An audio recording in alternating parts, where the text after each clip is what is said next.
When Orville and Wilbur Wright achieved the first ever heavier-than-air flight, a monumental change for the world was initiated. Now, the airplane industry constitutes a large portion of American as well as international travel. Not only a means of transport, aircraft have developed into luxury vehicles designed for comfort and ease. The aircraft industry also revolutionized the military operations by providing fast strike capabilities to many armies. Even modern helicopters are propelled by the same jet concepts that power airliners.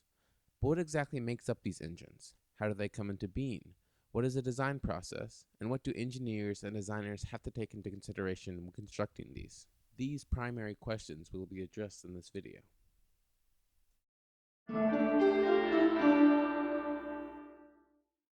The true design process is one that involves many companies, groups, teams, and individuals. It evolves over many years and involves countless factors. Because of this, definitively crafting a design process is impossible. Instead, I will simplify the process into simple steps.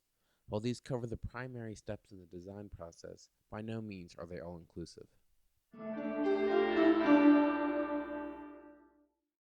The bidding process is the first step in the engine design process.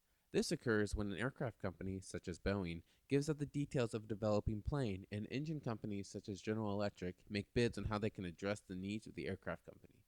It is here where the design company is picked. Therefore, the company must present optimistic yet attainable project promises. In order to do this, the aircraft company releases information on their plane, such as weight, expected cargo, expected flight duration, required thrust, desired fuel efficiency, and other parameters. This enables the engine company with enough information to make an informed proposal as to what they can provide through their engine. The diagram shown is an outline of a flight path for a military jet. It includes features such as takeoff, subsonic cruise, combat, supersonic flight, and landing. The data provided by aircraft companies is often presented this way. The company is chosen for the job. They then must begin the true design process, starting with conceptual design. This is a general design phase based on the information given by the plane company as well as previous experience of the engine company.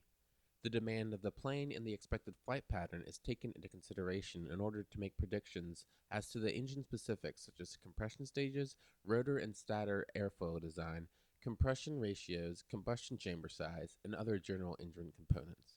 Here, engineers brainstorm in different teams specialized in certain aspects of the design, such as materials or airfoil design. The conceptual design review is in place to ensure the teams are on task and the project is still feasible, and to direct the process into the next phase of design.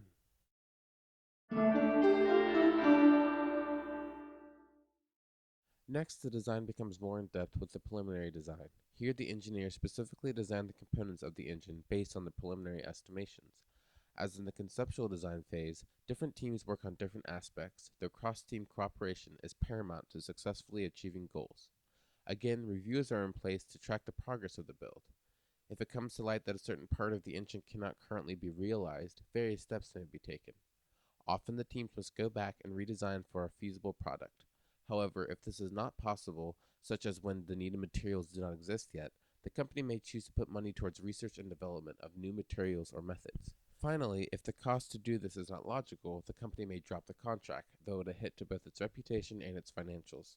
It is also important to note that during this part of the design process, manufacturing of parts begins. As the parts often take much time to be produced, the parts are manufactured simultaneously as the engine is being designed in order to speed up the time frame. These parts are often made with room for adjustment. They are slightly too big at certain crucial areas, so they can be shaved down with more precise measurements are available.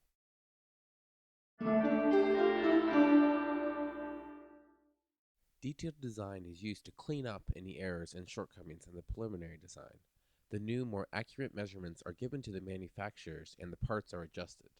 Now that the entire engine has been designed and once it has fully been manufactured and assembled, it must undergo safety tests to ensure that it is up to FAA standards. Assuming the engine passes all examination, it is then allowed to be put into commercial service. Finally, the engine company must then monitor and service the engines, even as they are on a different company's plane.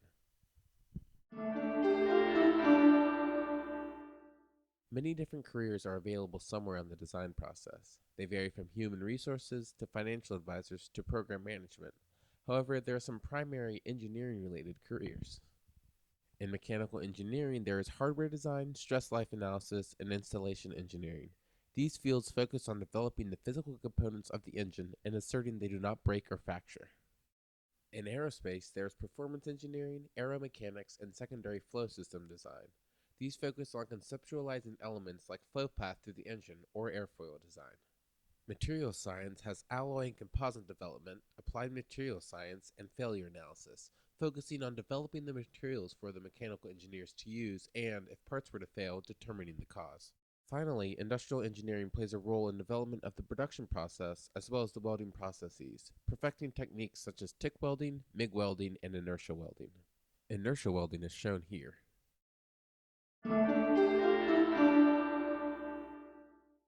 Jet engine design process involves many different skill sets, processes, and interactions. It takes much time and persistence from all parties involved. By consolidating the process into these simpler steps and then analyzing the integral career types, you can discern the level of interest this process holds for you.